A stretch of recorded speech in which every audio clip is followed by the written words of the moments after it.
કૃષ્ણ અને સુદામા વચ્ચેની મિત્રતા એ એક વાર્તા છે જે પ્રેમ, વિશ્વાસ અને સાચી મિત્રતાનું ઉત્તમ ઉદાહરણ રજૂ કરે છે. આ વાર્તા ભગવાન શ્રી કૃષ્ણ અને તેમના પરમ મિત્ર સુદામા વિશે છે. સુદામા અને કૃષ્ણને બાળપણનો સંબંધ હતો, બંને સાથે રમતા અને ભણતા. સુદામા ગરીબ બ્રાહ્મણ હતા, જ્યારે ભગવાન કૃષ્ણ શ્રીમંત રાજકુમાર હતા. તેમની વચ્ચેની મિત્રતાના ઊંડાણને ક્યારેય સંપત્તિ કે દરજ્જાની અસર થઈ ન હતી. વાર્તા એવા સમયે શરૂ થાય છે જ્યારે સુદામાની આર્થિક સ્થિતિ ખૂબ જ ખરાબ થઈ ગઈ હતી. તેમની પત્નીએ તેમને કૃષ્ણ પાસે જવાની સલાહ આપી, એમ વિચારીને કે કદાચ કૃષ્ણ તેમને મદદ કરશે. સુદામાએ પત્નીની વાત માની અને એક નાનો પત્ર અને થોડી મગફળી લઈને કૃષ્ણને મળવા દ્વારકા તરફ પ્રયાણ કર્યું. સમગ્ર પ્રવાસ દરમિયાન સુદામાનું મન કૃષ્ણના દિવ્ય પ્રેમથી ભરાઈ ગયું હતું. સુદામા કૃષ્ણના મહેલમાં પહોંચ્યા ત્યારે મહેલના દરવાજે ઊભેલા દ્વારપાલે તેમને અંદર બોલાવ્યા. સુદામા મહેલની ભવ્યતા જોઈને આશ્ચર્યચકિત થઈ ગયા. જ્યારે કૃષ્ણએ સુદામાને જોયા ત્યારે તેઓ ખૂબ જ ખુશ થયા. તેમણે સુદામાને ભેટી પડ્યા અને તેમને ખૂબ આદર દર્શાવ્યો.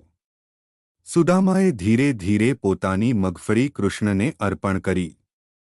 કૃષ્ણે તે મગફળી ખૂબ પ્રેમથી ખાધી અને કહ્યું, સુદામા, તમારી આ ભેટ મારા માટે ખૂબ જ કિંમતી છે. કૃષ્ણ અને સુદામા વચ્ચે પ્રેમ અને મિત્રતાની હૂંફ એટલી સ્પષ્ટ હતી કે સુદામાને કોઈપણ પ્રકારની અગવડતા ન હતી.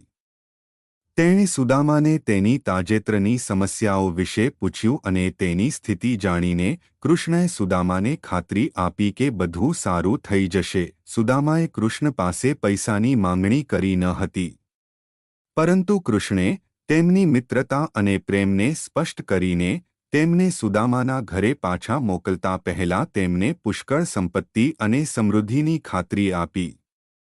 જ્યારે સુદામા પોતાના ગામ પાછા ફર્યા ત્યારે તેમણે જોયું કે તેમનું ગરીબ ઘર એક ભવ્ય મહેલમાં પરિવર્તિત થઈ ગયું છે અને તેમની સમસ્યાઓનો અંત આવી ગયો છે.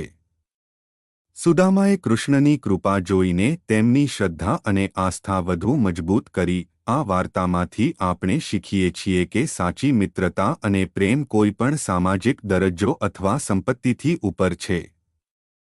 કૃષ્ણે સુદામા પ્રત્યેના તેમના પ્રેમ અને આદરને સાબિત કર્યું અને બતાવ્યું કે સાચા મિત્રો હંમેશા એકબીજાને મદદ કરવા તૈયાર હોય છે, પછી ભલે ગમે તે સંજોગો હોય. સાચી મિત્રતાનું આ ઉદાહરણ આપણને એ પણ શીખવે છે કે ભગવાન પણ તેમના સાચા ભક્તોની મદદ કરે છે અને પ્રેમને કોઈપણ સ્વરૂપમાં અત્યંત મહત્વપૂર્ણ ગણે છે. સુદામાની જેમ આપણે પણ ક્યારેય આપણો વિશ્વાસ અને પ્રેમ ગુમાવવો જોઈએ નહીં, કારણ કે આ વિશ્વાસ અને પ્રેમ જ આપણને વાસ્તવિક સુખ અને સમૃદ્ધિ તરફ દોરી જાય છે.